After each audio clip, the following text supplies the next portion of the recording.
This lesson belongs to Surah Yaseen, the 36th surah of the Quran. Allah Azza wa Jal describes in this surah a unique story of prophets. Typically you find that Allah Azza wa Jal sends one Rasul to one town. But in this case, Allah Azza wa Jal says, إِذْ أَرْسَلْنَا إِلَيْهِمُ اثْنَيْنِ Allah sent two messengers to them. And the nation rejected both of those messengers. فَعَزَّزْنَا بِثَالِثٍ Then Allah says we reinforced them with a third one. So now this nation is unique to any other nation because three messengers are giving them the message at the same time. And then their response to all three of those messengers is, and by the way, before I go on, you have to appreciate, Musa alayhi salam had to challenge one of the greatest villains mentioned in the Quran, Fir'aun. And he asked for the help of who? Harun. So that's two of them.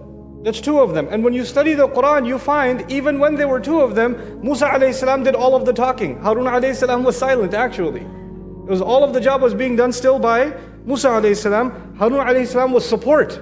He was there, Ushdud bihi azri wa ashrikhu fi amri, reinforce my back with him, make him a partner in my mission, but his job became more support than anything else.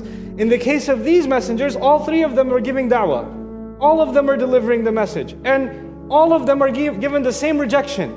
إِنَّا تَطَيَّرْنَا بِكُمْ لَإِن لَمْ تَنْتَهُوا لَنَرْجُمَنَّكُمْ If we think all of you are cursed. The people said, all of you are a curse on our nation. And if you don't stop this preaching of yours, we are going to stone you to death. لَنَرْجُمَنَّكُمْ أَوْ لَيَمَسَّنَّكُمْ مِنَّا عَذَابٌ أَلِيمٌ Or we'll find some other painful way of torturing you. You better stop. And so these three of them were rejected. And as that's happening, Allah Azza wa Jal adds a fourth person in this story. Three wasn't enough, now a fourth person. But this fourth person is not a messenger. This is not a messenger. وَجَاءَ رَجُلٌ مِّنْ أَقْصَى الْمَدِينَةِ جَاءَ مِنْ أَقْصَى الْمَدِينَةِ رَجُلٌ يَسْعَى From the other end of the city. Meaning they're in this town, in a neighboring city, somebody heard, a believer heard that there are three messengers here delivering a message and nobody's listening to them. I should go help them. So as a believer, he comes from the other city and he comes and he starts talking to the people. What's incredible about Surah Yaseen in this story is that you have three messengers and combined they say one or two things in the Quran. But when this person comes from the other town, basically the rest of the conversation is his speech.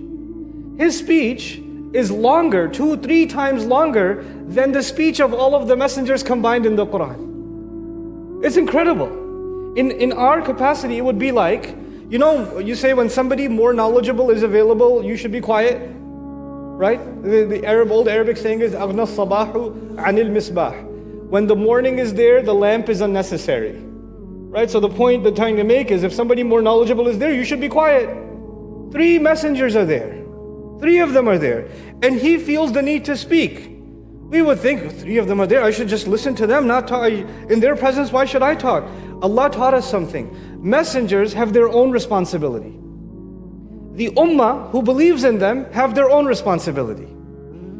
The messengers will do their job, the believer will do his job or her job. And they cannot replace each other's job. They cannot say, well, the messenger is already there, so I don't have to do it. No, you still have to do it. And he speaks in the Quran, his speech is recorded longer than all of those messengers.